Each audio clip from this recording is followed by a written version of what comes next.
मैं ईरान की जीत, ईरान की शानदार जीत और डोनाल्ड ट्रंप और नेतन्याहू की करारी और ऐतिहासिक हार पर चर्चा करूं। लेकिन उसके पहले मैं इस वीडियो की शुरुआत में आपको एक ऐसा अनुभव बताना चाहता हूं जो मैं हमेशा जीवन भर मुझे याद रहेगा।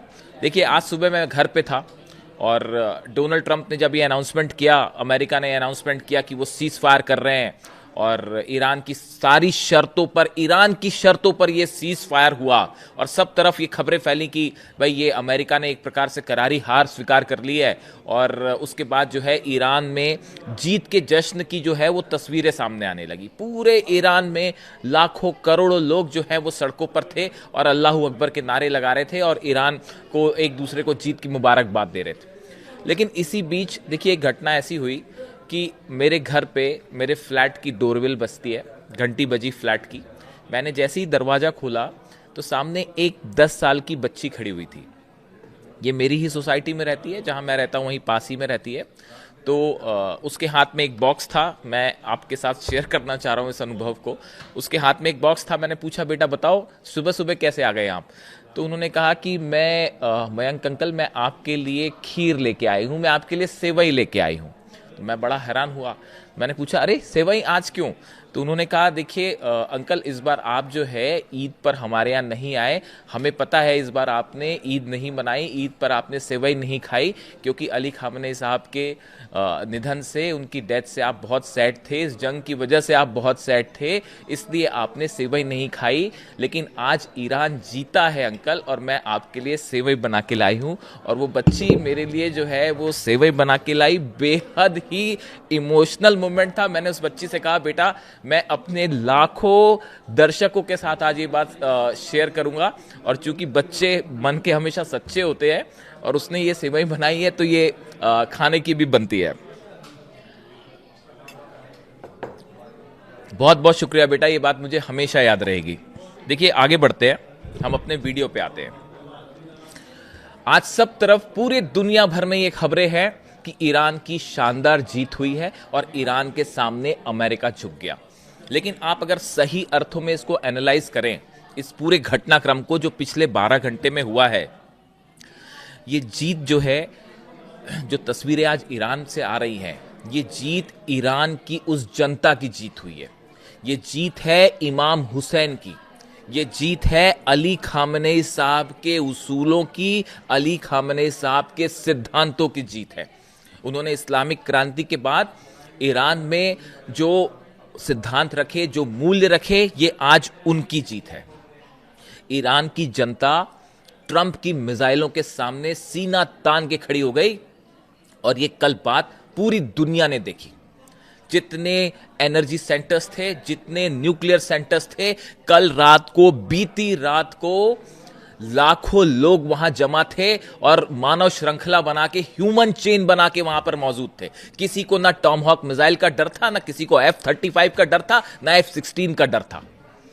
ये ईरान का हौसला था, ये आज उसकी जीत हुई है, ये सच्चाई की जीत हुई है।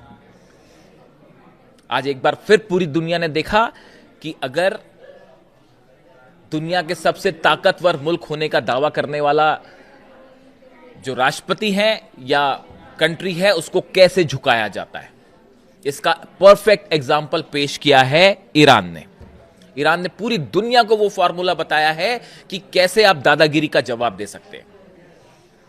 कभी वेनेजुएला पर हमला कर देंगे, कभी टैरिफ लगा देंगे, कभी ग्रीनलैंड पर हमला कर देंगे। ये तमाम बातों का कैसे मुंह तोड़ करारा जवाब दिया जाता है। और देखिए, ये इतिहास की सबसे बड़ी हार मानी जाएगी अमेरिका की। वर्ल्ड वॉर 1, वर्ल्ड वॉर 2, उसके बाद अगर कोई इतिहास ये लिखा जाएगा कि उसके बाद एक ऐसी जंग हुई जिसमें अमेरिका की शर्मनाक हार हुई, तो वो इस जंग का जो है वो जिक्र किया जाएगा। वो कैसे हुई उसका भी हम जिक्र करेंगे। लेकिन देखिए, इन सब चीजों के बीच में कुछ बातें ऐसी हैं जो बेहद अहम है, जो मैंने आज जिसका थंब भी बनाया है। कहा यह जा रहा है कि जल्द ही पाकिस्तान में ईरान और अमेरिका के बीच में बातचीत होगी। लेकिन जो हालात बता रहे हैं, जो रियलिटी बता रही है वो इस ओर इशारा कर रहे हैं फिर से कि हो सकता है डोनाल्ड ट्रंप एक बार फिर धोखा करें। हो सकता है डोनाल्ड ट्रंप सीज फायर का नाम देने के बाद एक बार फिर हमला करें। इसकी बहुत प्रबल संभावनाएं हैं और ईरान की मिसाइल्स भी रेडी है।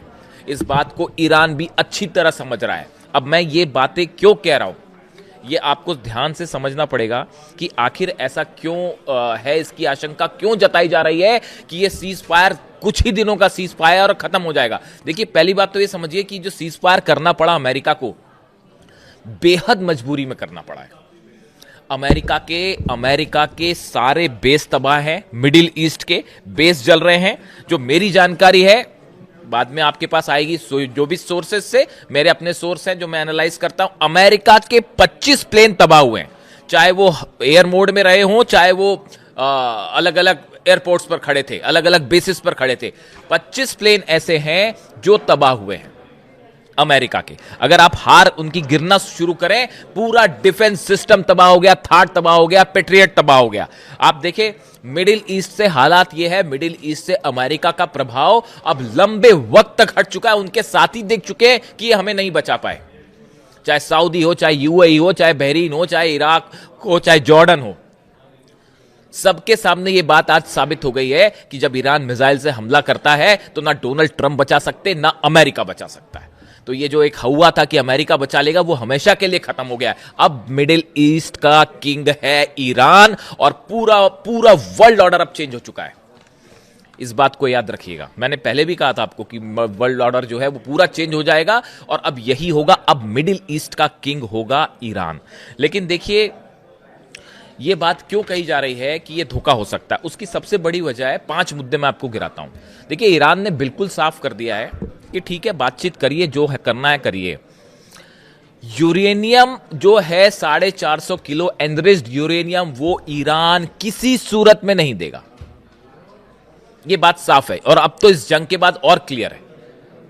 यानी ईरान के पास यूरेनियम रहेगा। अमेरिका की करारी हार, क्या अमेरिका इस बात के लिए तैयार हो जाएगा? दूसरी बात, ईरान ने साफ कर दिया है, हम अपना सिविल जो न्यूक्लियर प्रोग्राम है, हम वो तो नहीं रोकने वाले, चाहे जो हो जाए। क्या अमेरिका इस बात को तैयार हो जाएगा? मिसाइल प्रोग्राम किसी सूरत में नहीं रोकेगा। ये ईरान नहीं, अली खामेनी साहब ने शुरू से निर्देश दे रखे थे कि मिसाइल्स की वजह से ही, आज देखिए, ईरान की मिसाइल्स की वजह से भी अमेरिका और इजराइल जो है वो दोनों चारों खाने चित हैं और इसमें सबसे अहम भूमिका है मिसाइल की। और ईरान किसी सूरत में अपना मिसाइल प्रोग्राम नहीं रोकेगा।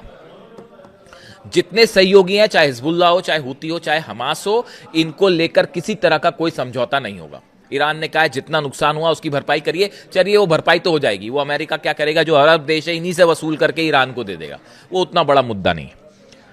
लेकिन हॉर्मूज का क्या होगा?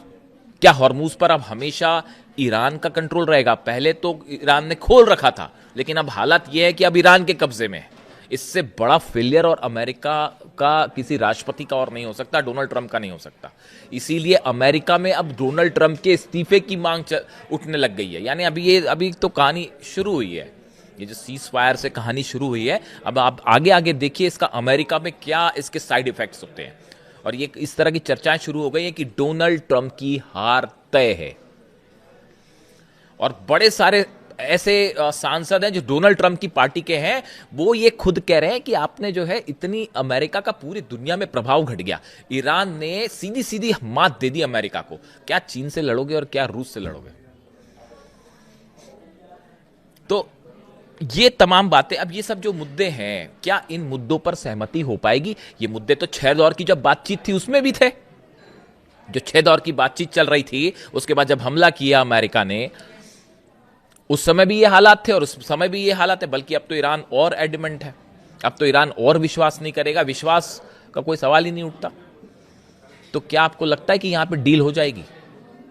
पहली बात। दूसरी बात, नेतन्याहू तो ना घर के रहे ना घाट के, ना घर के रहे ना घाट के रहे।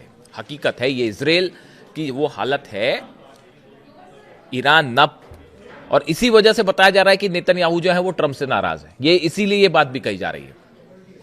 कोई भी लक्ष्य पूरा क्या नहीं हुआ। आप देखिए, इजराइल में इतने बड़े बड़े धमाके हुए, इसराइल का पूरा तरह से डिफेंस सिस्टम तबाह हो चुका है। ईरान की मिसाइल्स उसके पास है, ईरान का न्यूक्लियर प्रोग्राम भी इंटैक्ट है, ईरान का यूरेनियम भी इंटैक्ट है। तो और ना सत्ता परिवर्तन हुआ। अली खामेनी साहब की शहादत हुई, आज उनके बेटे सुप्रीम लीडर हैं। और अगर कोई इस तरह के आगे भी हमले हुए, चाहे कितनी अधिकारों पर हमले हुए, सब रिप्लेस कर लिए गए। यानी हर टारगेट जो अमेरिका का, इसराइल का था, वो पूरी तरह से फेल साबित हुआ है। इससे बड़ा फेल ऑपरेशन कम से कम मैंने तो नहीं देखा। कोई इसे कैसे एनालाइज करेगा मुझे नहीं पता। जब जंग शुरू हुई थी तो मुझे कहा जा रहा था कि ये आप क्या कह रहे हो कि ईरान जीतेगा, क्या नहीं जीतेगा। आज मेरे पास लाइन लगी हुई है मेरे वीडियोस में कमेंट की कि मयंक जी आपने एक एक बात सही कही, एक एक बात जो है आपने कही थी वो सही हुई। हमने कहा था इनके ड्रोन्स, ईरान के ड्रोन्स तबाही मचा देंगे। आज अरब से पूछो जाके कि ड्रोन्स क्या होते हैं और कितने खतरनाक होते हैं। और मिसाइल्स आप इजराइल से पूछे जाके, जब खुर्रम शहर 4 बरसती है, फतह बरसती है, सेजल बरसती है और इमाद और कदर जैसी मिसाइल बरसती है, तो उसके बाद क्या होता है इजराइल से पूछिए। मुझसे पूछने की क्या जरूरत है। दुनिया की सबसे बड़ी शक्ति आज झुकी हुई है। वो ईरान, भारत में जो ईरान की एम्बेसी है उनकी तरफ से एक तस्वीर जारी की गई है, उसमें डोनाल्ड ट्रंप झुके पड़े हैं ईरान के एक वॉरियर के सामने। ये तस्वीर बिल्कुल सटीक और हकीकत बयां कर रही है। पूरा घमंड चूर चूर हो चुका है। शक्ति का जो नशा था वो नशा उतार दिया ईरान ने। यह हकीकत है इसकी। अब आज की डेट में आप बताइए कि कौन सा ऐसा देश होगा जिसने ये जंग देखी। 40 दिन तक पूरे दुनिया के 200 देश ये जंग देख रहे थे और ये भी देख रहे थे कि कैसे जो है एयरक्राफ्ट कैरियर्स में आग लगती है, कैसे F-35 गिरते हैं, कैसे F-16 गिरते हैं। वो सब लोगों ने देखा। अब उसके बाद कौन डरेगा आपकी दादागिरी से, बताइए। कोई नहीं डरेगा। ईरान ने फॉर्मूला पकड़ा दिया है, कोई जरूरत नहीं डरने की। सीना यही बात अली खामेनी साहब बोल रहे थे कि बोल के गए वो ये बात कि अमेरिका तब तक डराता है जब तक आप उससे डर रहे हो। जैसे ही आप आंखों में आंखें डाल के खड़े हो जाओगे वो भाग वहां से। और देखिए यही साबित हुआ। कल मैंने वीडियो बनाया था, देखिए रात को मैंने आपको बताया था जो खार्ग आइलैंड पर, ये मेरे ही शब्द थे, जो खार्ग आइलैंड पर कल हमले हुए उनका जो नेचर था हमलों का, या जो ईरान में हमले हुए उनका आप नेचर समझिए कि आपने टॉमहॉक मिसाइल से हमले किए। ज्यादा फाइटर जेट अंदर नहीं गए क्योंकि उनको पता था कि वो सिस्टम गिरा देगा, और पता चला और 10 जेट गिर जाते कल। यही डर था कि हमले टॉमहॉक मिसाइल से हो रहे थे। मतलब बारी बार हमला कर दीजिए इनका। और हमले जिस तरह से हुए, ब्रिजेस पर हमले हुए, उसके बाद जेडी वेंस का बयान, नहीं जंग रुक सकती है। उसके बाद ये कहना जेडी वेंस का कि हमने तो जो है वो मिलिट्री ठिकानों पर हमले किए हैं, जो ब्रिज गिराए हैं वो तो इसराइल ने और नेतन्याहू ने गिराए। वो ये कहने लग गए। इन सब बयानों से और हमले के नेचर से ये बात साफ हो गई थी कि सुबह तक जो है वो डोनाल्ड ट्रंप सीज फायर कर लेंगे। इसीलिए मैंने कहा था कि हमले ऐसे हो रहे हैं कि वो हमला करके निकलने वाली बात है। देखिए असल में डोनाल्ड ट्रंप फंस गए थे।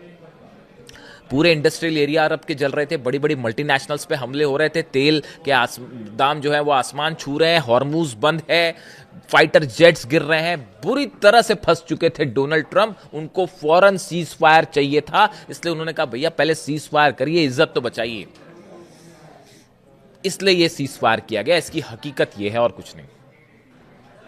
इसमें पाकिस्तान की भूमिका कितनी है, चाइना की भूमिका, न्यूयॉर्क टाइम्स दावा कर रहा है कि चाइना के कहने पर जो है वो, मैंने आपको पहले भी वीडियो बनाया था कि एक ऐसी कोशिश हो रही है कि पाकिस्तान के, हमने देखा था कि विदेश मंत्री जो है वो चीन गए थे, वहाँ पे उन्होंने वांग यी जो चाइना की विदेश मंत्री, उनसे बात की थी और इस तरह की बात कही गई थी कि भाई चाइना एक गारंटी दे ईरान को कि हाँ ठीक है हमले नहीं होंगे। तो हो सकता है इस तरह की कोई भूमिका हो। देखिए ऐसी जो टॉक्स होती है इसमें बड़ी सारी बातें आपको सुनने को मिलेंगी, लेकिन हकीकत क्या है वो थोड़ा समय पे आने पे पता चलेगी। अब ये टॉक्स हो रही हैं जो पाकिस्तान में 2 दिन बाद जो है ईरान के प्रतिनिधि आके बात करेंगे और अमेरिका की तरफ से जेडी वेंस भी शामिल होंगे। गौर करने वाली है, कुशनर और विटकॉफ के साथ जेडी वेंस भी शामिल होंगे इस बार बातचीत में, क्योंकि जेडी वेंस को लेकर ये कहा जाता है कि वो ये नहीं चाहते कि ईरान से ज्यादा जंग हो। उनकी इस तरह की भूमिका है। लेकिन किसी की कोई भी भूमिका हो साहब, उससे क्या फर्क पड़ता है। जंग, ईरान कह रहा है जंग करना है तो आइए हम तैयार बैठे हुए हैं। और ये सीज फायर है। ईरान की तरफ से क्या बयान आया है, ये सिर्फ सीज फायर है और धोखा करोगे तो इससे भी बड़ा हमला होगा। देखिए कल रात को असल में हुआ क्या, कल रात को हुआ ये कि डोनाल्ड ट्रंप अपनी मंडली के साथ बैठे थे व्हाइट हाउस में। उनको यह सूचना दी गई, संभवतः पाकिस्तान से फोन गया और यह बताया गया कि ईरान में लाखों लोग खड़े हुए हैं, इलेक्ट्रिक जितने पावर स्टेशन है, इलेक्ट्रिक स्टेशन है, उसके आसपास लाखों ईरानी मौजूद हैं। न्यूक्लियर सेंटर्स के पास लाखों ईरानी मौजूद हैं। हमला करेंगे आपके एनर्जी सेंटर्स पे। और उसके बाद पूरी दुनिया देखती। इससे शर्मिंदगी वाली स्थिति अमेरिका के लिए और डोनाल्ड ट्रंप के लिए नहीं हो सकती थी। लोग ये कहने लगे थे कि दूसरा हिटलर आ गया है। इस तरह की बातें इस्तेमाल हो रही है सोशल मीडिया पे। मैं नहीं कह रहा, सोशल मीडिया पे कहा जा रहा है ये, देखिए आप। तो उसके बाद ये स्थिति बनी कि आखिरी में ये हुआ कि भाई हमले का प्लान तो कैंसिल। उससे भी बड़ी बात, अमेरिका के जितने डिफेंस एक्सपर्ट्स थे वो ये बता रहे थे डोनाल्ड ट्रंप को कि अब ईरान पलटवार करने वाला है साहब, और कुछ नहीं बचेगा। पूरे अरब का एक एक तेल का कुआं जलेगा, बुर्ज खलीफा गिरेगा, जितनी मल्टीनेशनल्स है वो जलेगी। और डिमोना के लिए 50 मिसाइल्स तैयार थी, डिमोना पर गिरने के लिए 50 मिसाइल्स, 50 खुर्रमशहर फतह मिसाइल्स तैयार थी इजराइल के न्यूक्लियर सेंटर पर हमले के लिए। अगर कल रात को फिर से अमेरिका ने हमला किया होता और ईरान ने अगर बदला लिया होता, नक्शे से कौन मिट जाता किसकी सभ्यता। और वो डायलॉग चल रहा था ना कि हम आपकी सभ्यता और खत्म कर देंगे और क्या सिविलाइजेशन खत्म कर देंगे, और किसकी खत्म हो जाती है वो कल पता चल जाता। कैसी भाषा थी ये। इस जंग में सबने अपनी अपनी स्थिति समझा दी। कैसी कैसी भाषाओं का इस्तेमाल हुआ, वो भी एक राष्ट्रपति के द्वारा। बेहद हैरान करने वाला है। सिविलाइजेशन खत्म कर देंगे। 5000 साल की सिविलाइजेशन को कैसे खत्म कर दोगे आप। देखिए, इस पूरे जंग में कई ऐसे लोग रहे ईरान की तरफ से जिन्होंने बड़ी अहम भूमिका निभाई है और एक ऐसा रोल अदा किया, इससे बेहतरीन कुछ नहीं हो सकता था। उसमें एक नाम ईरान के विदेश मंत्री अब्बास अराक्ची साहब का हमेशा के लिए दर्ज रहेगा। देखिए, इतने हमले हुए, सब कुछ हुआ, उसके बाद भी उनकी तरफ से, उनकी जुबान से एक भी ऐसा शब्द नहीं निकला जो कि मर्यादा से नीचे हो। इसे कहते हैं, ये है ईरान के संस्कार, ये है फारस के संस्कार, ये है अली खामेनी साहब के का विदेश मंत्री होने के संस्कार। याद रखिएगा इस बात को। और इतना ही नहीं, मैं तो उनकी बात नहीं करता हूं, मैं इंडिया में हूं, दिल्ली में हूं, यहां पे मैं लोगों को देखता हूं। देखिए, मोहम्मद फताली साहब जो एम्बेसडर हैं ईरान के इंडिया में, उनकी बात कर लें आप, या फिर जो है ईरान के जो सुप्रीम लीडर हैं, उनके भारत में जो रिप्रेजेंटेटिव है डॉक्टर अब्दुल माजिद हकीम इलाही साहब, आप इनके बयानों को देख लीजिए। कितने नपे तुले मर्यादा के में रहते हुए इन्होंने पूरी जंग के दौरान अपनी बातें कही, कितनी शालीनता से अपनी बातें कही। एग्रेसिव भी हुए तो भी वो शब्दों के अंदर रहे। उन्होंने बेहतरीन परिचय दिया इस बात का कि कैसे आप संस्कारों के साथ अपनी बात कह सकते हैं। चाहे फताली साहब हो, चाहे हकीम इलाही साहब हो, they were very elegant, very gracious and very courageous during this war. ये कहा जाना चाहिए उनके लिए। उन्होंने किसी भी मोमेंट पे उन्होंने कोई ऐसा बयान नहीं दिया जो कि गलत ठहराया जाए।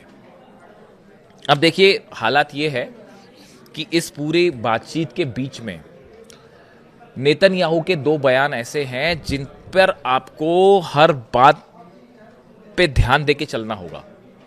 ये माना ईरान की जीत हुई है, इसमें कोई शक नहीं है, बहुत बड़ी जीत है। मैंने तो बच्ची की दी हुई खीर भी खा ली और वाकई बहुत मीठी खीर है, क्योंकि इसमें ईरान की जीत की मिठास थी, यही कह सकता हूं मैं। खैर, लेकिन देखिए, नेतन्याहू की अगर बात करें, उनके 2 बयान आए हैं। पहला बयान में वो ये कह रहे हैं कि मिडिल ईस्ट में कभी स्थायी शांति नहीं होगी। क्या मतलब इस बयान का? इस बयान का नेतन्याहू का क्या मतलब निकाला जाए कि मिडिल ईस्ट में कभी स्थायी शांति नहीं होगी? लेबनान पे वो हमले कर रहे हैं, करते रहेंगे, गाजा पे हमले कर रहे हैं, करते रहेंगे, हुती के खिलाफ जो एक्शन है वो करते रहेंगे। हो सकता है ट्रंप के कहने पर फिलहाल ईरान पर हमला ना करें, लेकिन शांति नहीं होगी। इसका मतलब ये नेतन्याहू का बयान इस बात की ओर इशारा कर रहा है कि बड़े धोखे हैं इस राह पे, यही कहा जा सकता है। इसके अलावा वो ये भी कह रहे हैं कि हम ईरान की शर्तें नहीं मानेंगे, जो ईरान ने तमाम शर्तें रखी। अब ईरान तो सीज फायर करेगा, जंग रोकेगा, अपनी शर्तों पे रोकेगा। वो वक्त चला गया जब जो है स्टीव विटकॉफ और जेरेड कुशनर या अमेरिका अपनी शर्तें रख रहा था। वो time is over, that time is over now. अब तो ईरान की शर्तें मानना होगा, वरना अंजाम भुगतिए। तो नेतन्याहू इसके लिए तैयार नहीं है। यानी ये जो बातचीत है, ये किसी भी समय, ये सीज फायर बेहद टेंटेटिव है, किसी भी समय चीजें पलट सकती हैं और ईरान इसके लिए तैयार है, और ईरान की मिसाइल्स भी तैयार है। और जितने दिन ये सीज फायर रहेगा, उतने दिन ईरान जो है वो तेजी से अपनी तैयारी में और आगे बढ़ेगा। अब देखते हैं कि इसका क्या होता है, क्या अपडेट होता है। तमाम तरह की डिप्लोमेटिक कोशिशें अभी भी चल रही हैं पीछे से, लेकिन जो मैं समझ पा रहा हूं या कई सारे लोग ये समझ पा रहे हैं कि ये बातचीत किसी भी क्षण सीज फायर टूट सकता है और फिर से बड़ी जंग छिड़ सकती है, और इसके लिए ईरान तैयार है। जो भी अपडेट होगा अब तक पहुंचाऊंगा। Thank you so much.